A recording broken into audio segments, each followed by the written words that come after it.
These videos is to radicalize people. It's to brainwash people, it's to clean their brain of the filth of the kufr. So, what we have is 5 doors down here.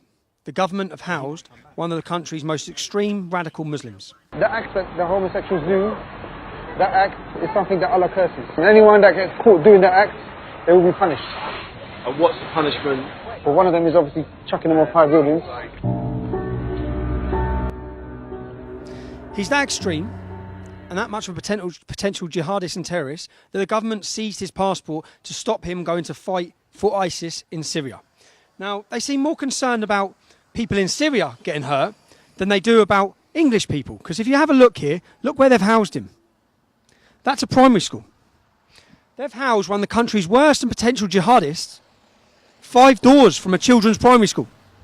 Now, I don't know how much Theresa May, well, I keep hearing Amber Rudd, you keep saying, we're all going to be all right, everything's going to be all right, get back to normal, life as normal. What do you mean life as normal? There's dead kids in Manchester. You're housing terrorists next to a children's... You're housing terrorist supporters next to a children's school. Not yours children. They don't cross paths with you. You drive around in bulletproof cars, okay? There are children, there are kids, there are families. And you think you can just put them at risk like this. The potential risk, what we find with every terrorist attack, we find that the man that's committed it was known to MI5. They were watching him at some point, just like this man is. This man is one of 3,000 who are monitored 24 hours a day, 7 days a week. We have another 20,000 would-be jihadists in our country that we simply can't afford to monitor all the time. But this is one of the worst. He has a police guard outside his house. He has cameras, okay? That's only come for the last day because they're aware that I'm trying to track him down. Usually there's no police car there. How easy it would be for him to walk out of there with a knife and target them kids. How easy is that? You think you can stop that?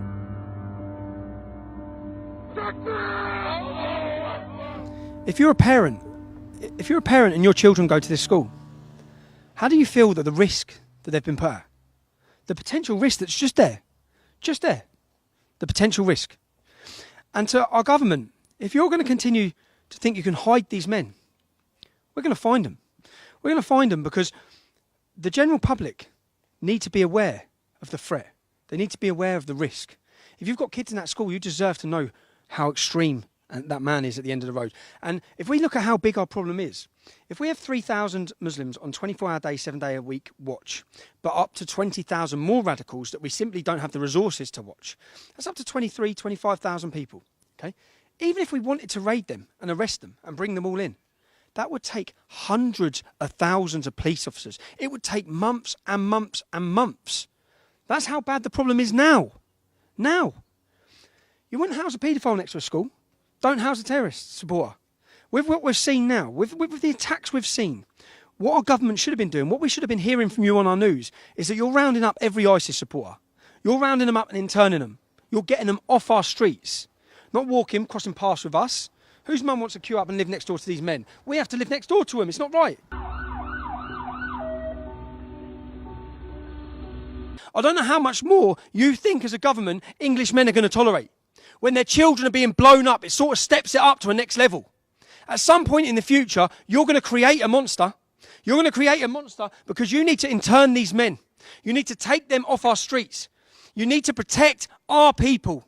You need to protect our children, which you're failing at.